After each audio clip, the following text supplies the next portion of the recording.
नमस्कार, good morning. आनंद ठेकार बोलतो.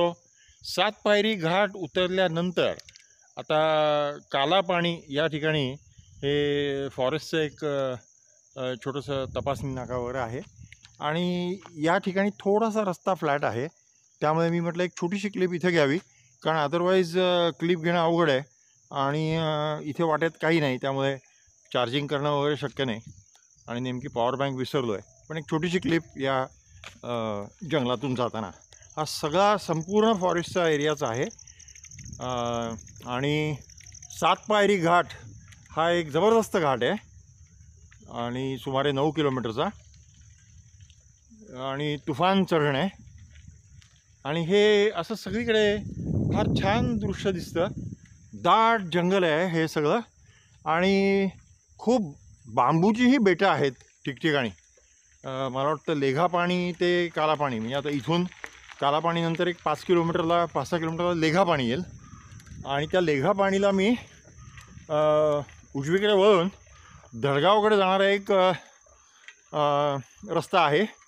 तो रस्ता थोडा खराब असेल, पण त्यांनी अंतर जवळजवळ 40 किलोमीटरनी कमी होतं मसावदनी जाण्यापेक्षा. आणि आज मला जायचं आहे धडगावला, तर फारच छान.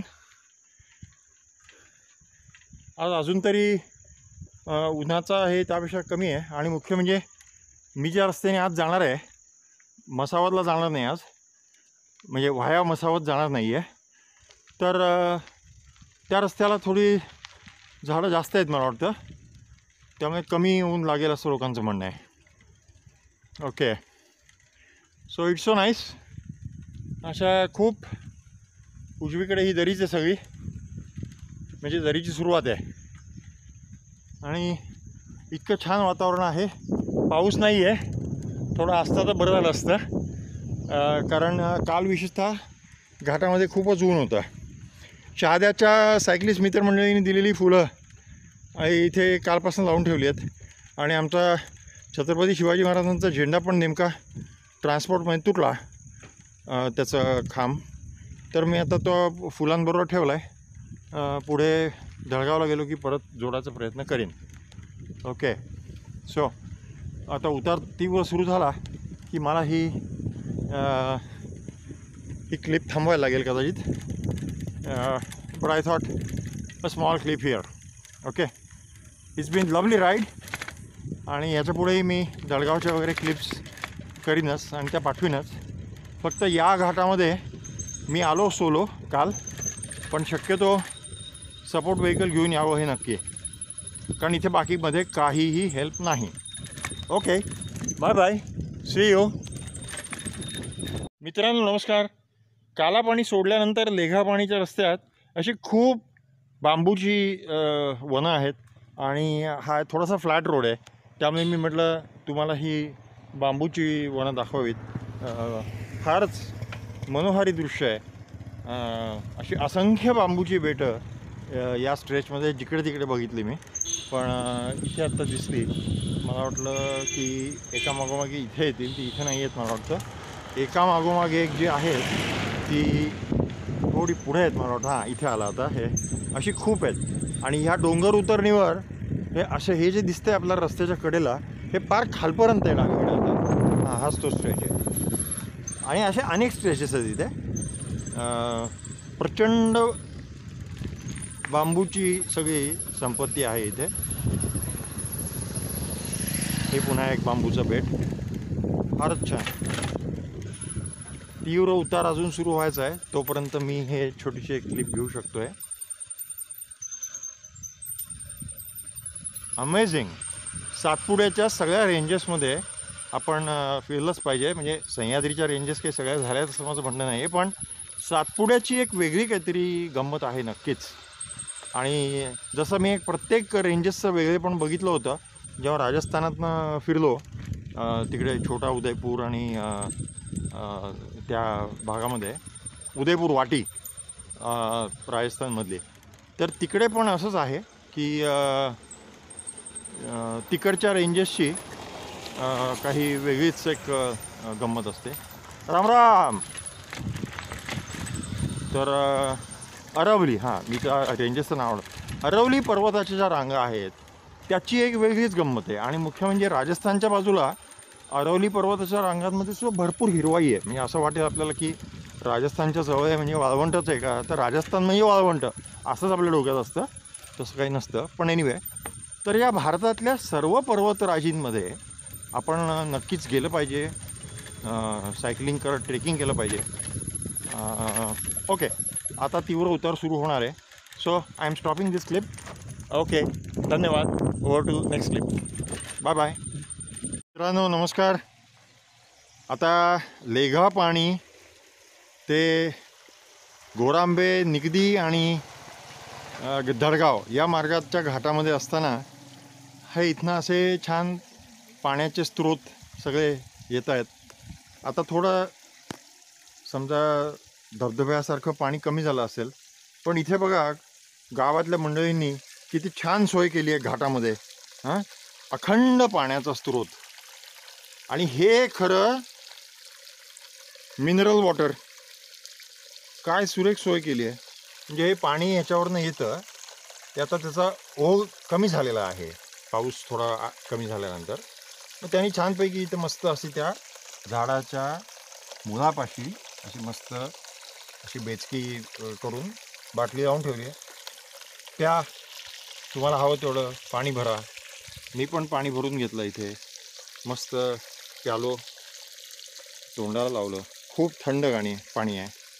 म्हणजे किती छान हे सगळे मंडळी सगळ्या आपापल्या सोयी करतात बघा. इथेही थोडंफार पडतं आहे पाणी. तर हे छोटंसं तुम्हाला दाखवण्यासाठी क्लिप.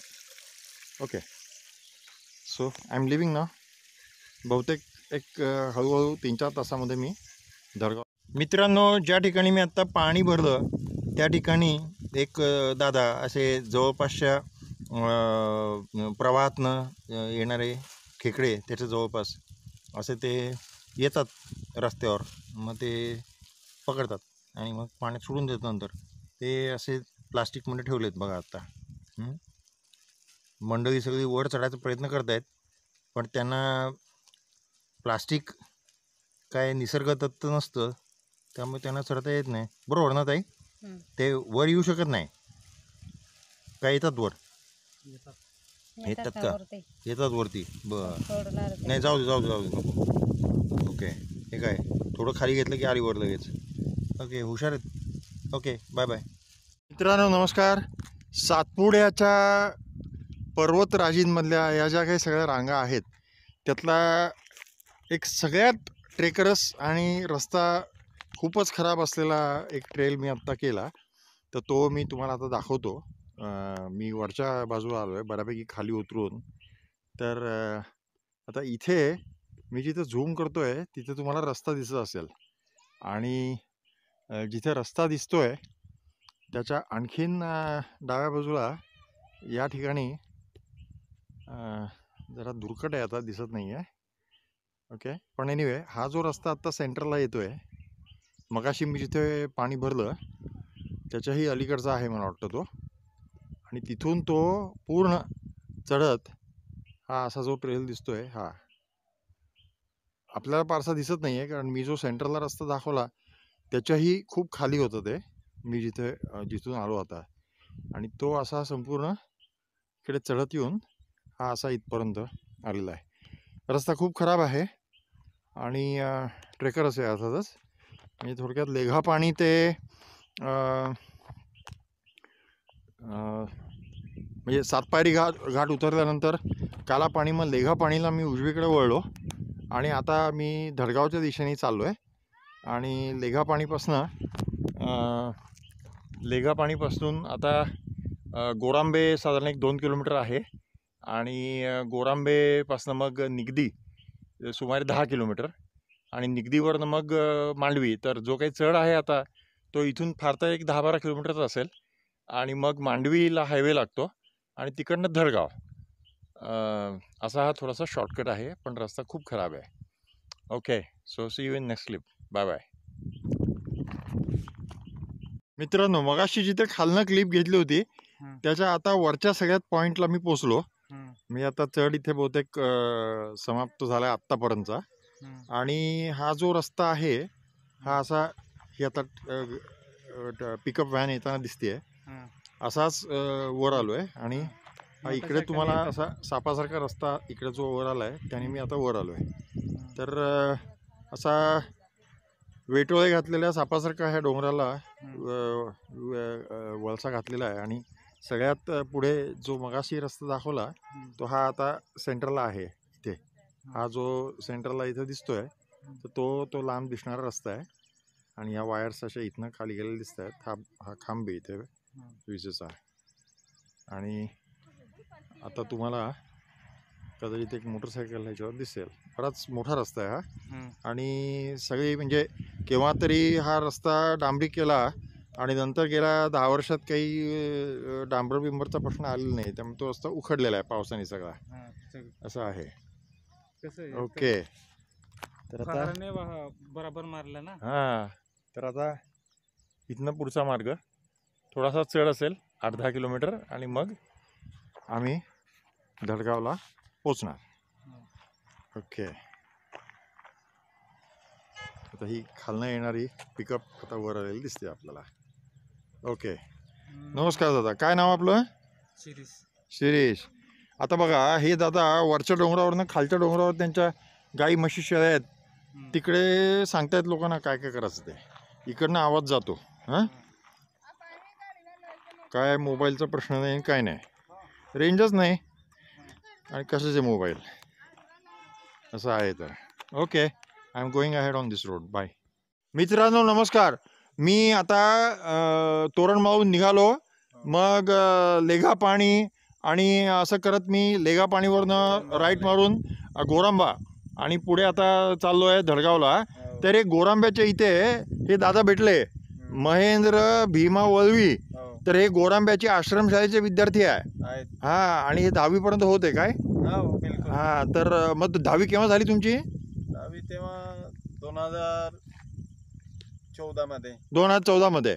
तर आपले बाबा म्हणजे जनार्दन महाराजांनी, जनार्दन पोहऱ्या वळवी महाराजांनी आता जे धडगावच्या SV ठक्कर माध्यमिक विद्यालयात मी चालू उद्या, तर त्यांच्याच सातपुरा शिक्षण प्रसारक मंडळीची ही तर गोरांब्याला पण आश्रमशाळा आहे. तर हे दादा भेटले तर बरं झालं. आता मी तिकडे चाललो आश्रमशाळेत मग. ओके. हो, भेटतो तिथं नक्की. हो, मी तिकडे ते मिरगे सर वगैरे आमचे सर आहेत, त्या लोकांना माहीत. पण हे रस्ता इकडचा मी अचानक घेतला. ओके.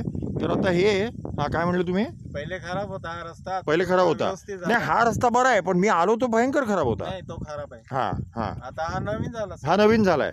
मग आता धडगावपर्यंत हा चांगला रस्ता आहे. ओके. तर हे महेंद्र भाऊंनी आपल्याला सांगितलं. बरं, हे त्यांच्या शेजारच्यांचं हे उडीद आहे इथं लावलेलं. हा, हे जे दिसतंय समोर मी झूम केलंय ते उडीद आहे, तिथे घर आहे. आणि मग हे बैलजोडी तुमचीच आहे का? हो, आपलीच आहे. अच्छा. मग आता ते काल बैलपोळा झाला ते तुम्ही पण साजरा करता का? अच्छा. ओके. साजरा करतो आपण, त्याची पूजा लावतो. ओके. आणि हे बांबूचं बेट आहे, ते आता बैल बांधलेत तिथे तिन्ही बांबूची बेट. आता हे बांबू आपले आले का तुम्ही लावले? हा, ते पण आपण लावलं. ते तुम्हीच लावलं त्याचे. हा हा, लावल्यानंतर ते तेवढं जमा झालं ते. बर. ओके. तर बघा, बाबांचे विद्यार्थी, संस्थेचे विद्यार्थी जिकडे तिकडे आहेत आणि त्यांच्यामुळे भलं झालं ना तुमचं. हो, झालं. हां, तर उद्या ते SV ठकार माझे आजोबा होते, त्यांची जयंती आहे उद्या. तर जयंतीचा कार्यक्रम असतो तर धडगावच्या शाळेमध्ये. तर त्यासाठी मी चाललो आहे. तर असं, तर बघा मिरगे सर तुमच्या संस्थेचे विद्यार्थी आता गोरंब्याच्या त्या शाळेमध्ये मी यांनी सांगितलं, भेटले, बरं झालं. आता मी एक जाता 2च किलोमीटरवर आहे. बरं, भीमा भाऊ, नाही सॉरी महेंद्र भाऊ, भीमा तुमचे वडील. ओके. चला, भेटतो मग. हो, भेटतो. हा, आणि हे दादा शेजारचेच बाबा आपले मित्र आहेत बाबा. आम्ही कधी मध्ये भेटून जातो. बर. ठीक आहे. धन्यवाद. आता हा रस्ता ते म्हणले असाच चांगला आहे, सगळा खडतर रस्ता माझा आता कमी झालेला आहे. ओके. आणि इथून आता आपलं हे निगदी इथनं किती 10 किलोमीटर? हा, निगडी येईल. हा, ओके. ठीक आहे. चला मित्रांनो, भेटूच जळगावला. बाय. मित्रांनो नमस्कार.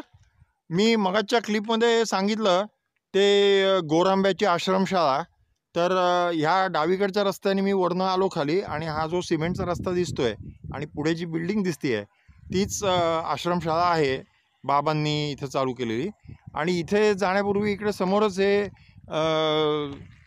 भीमराव रामा कांबळे साहेब बसले होते. मग त्यांना विचारलं, म्हटलं का आश्रमशाळा कुठे आहे, ते हीच म्हणले. आणि आता मग आमचं मिरगे सरांशी बोलणं झालं आणि मग कांबळे सर म्हणले ते इथेच 28 वर्षापासून इकडेच राहतात आणि धुळ्याजवळ गाव आहे त्यांचं, आनंदखेडा. हां आनंदखेडा. आणि शेजारीच त्यांचे एक शाळेचे शिपाई पण राहतात, ते सवाई मुक्टीचे आहेत. सवाई मुक्टीला आमच्या आजोबांनी फार मोठं कार्य केलं होतं, म्हणजे इतर अनेक ठिकाणी केलं, सवाई मुक्टीलाही केलं होतं. तर आता हे कांबळे साहेब मला आता शाळेत घेऊन चाललेत. चला मग जाऊयात तिकडे.